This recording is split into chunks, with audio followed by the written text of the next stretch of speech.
You know, for decades, the story of computing has been pretty simple. Just make the switches smaller.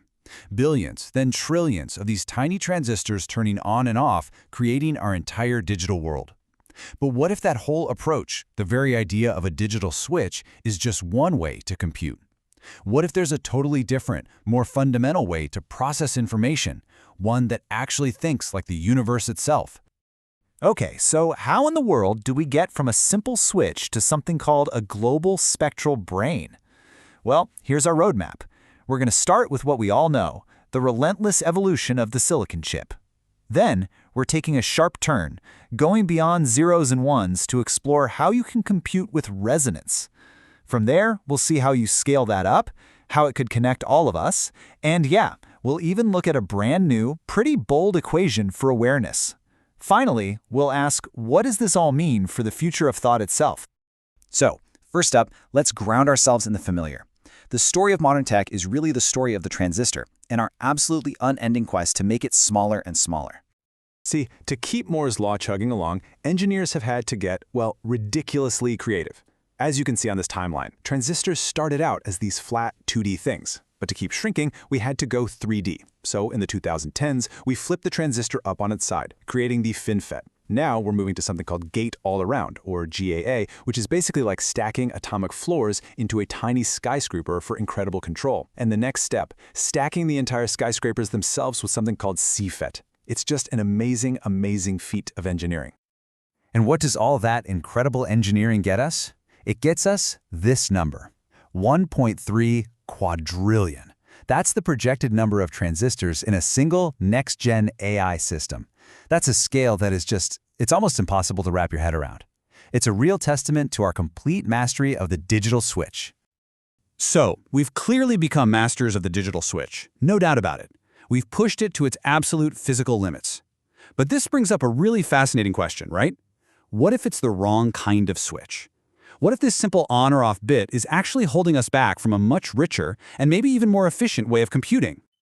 And that is our cue to dive into the core idea here, moving beyond the binary and into the physical language of resonance.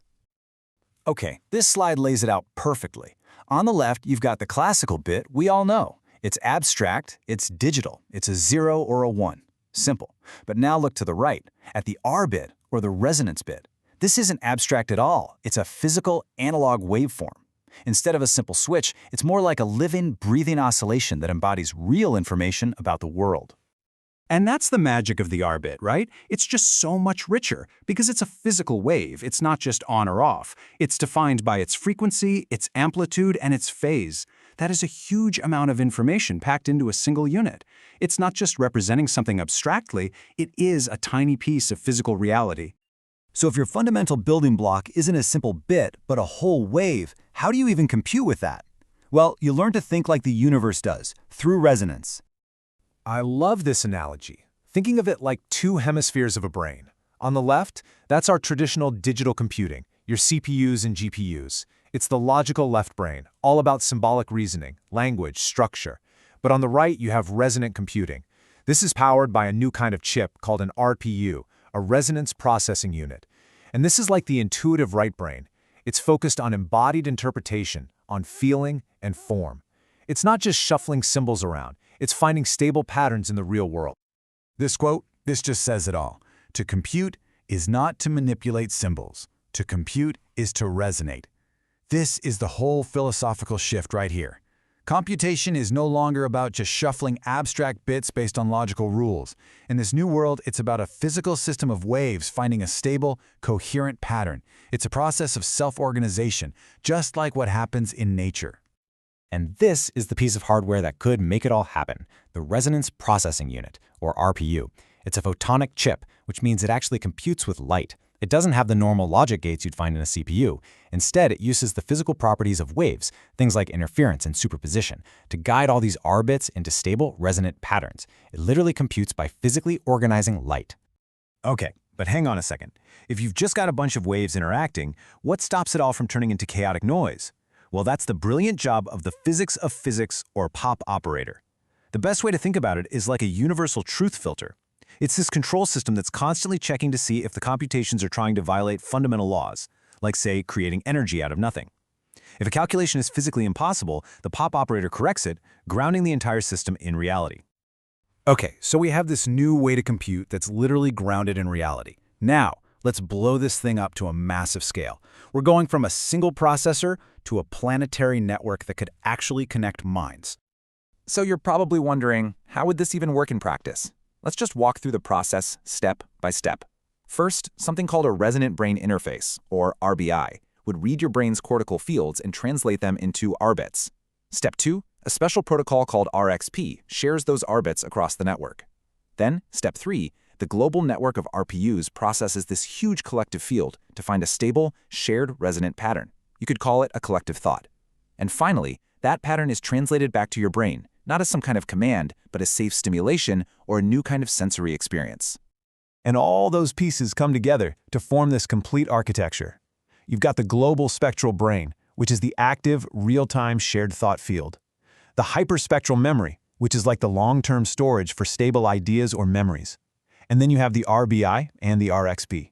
Those are the safe, physically grounded bridges that connect everything together. Okay, so all of this, it's all been leading up to something truly mind-bending.